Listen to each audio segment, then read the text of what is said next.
You know what? Sa presence ni Lord, dinhan na available ang tanan. Available ang imuhang kalinaw, kaayuhan. Available ang purpose o ang plan ni Lord sa imong kinabuhi. Nasiguro uban sa inyo, dili. Mauwaw ka na mo dahig kang Lord. Feeling ni mong prayer na lang sa kisami. It seems like mauwaw ka na, mura kag sa Samaritan woman ba? Parehas mo ba? Sin and shame. Ikulong ka. But karon, the Lord is telling you, kung kaya banhawon sa presensya sa Diyos ang patay, unsa may imposible. Dili ba kaya ni Lord banhawon ang mga nangamatay sa imong kinabuhi? Nangamatay sa imuhang kasing-kasing, nangamatay nga mga relasyon, namatay nga imuhang kasuod diha sa Dios. Ang uban sa inyo dire, gusto kay kamudayig sa Ginoo, pero nakakaani nga attitude, Lord, lisod na kay isulod sa presensya nimo. Oh, the Lord is here today.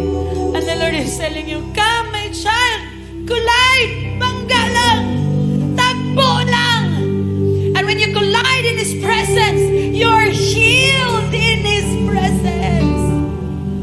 Tanang bakak sa yawa, hilis sa presensya ni Lord. Yung mga babae, mga kapatid, nga mag-preaching the Word of God, walang authority yun. Kasi ang Diyos, wala magpili na mga babaeng magiging preacher. Kasi sa 1 Timoteo 2:10-11, ang mga babae magpakahilom na.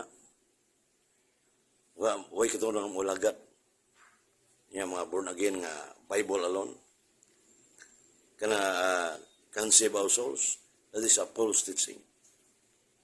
Walang nakasulat sa Biblia. Ang Biblia lamang may kapakanan o kaligtasan ng tao.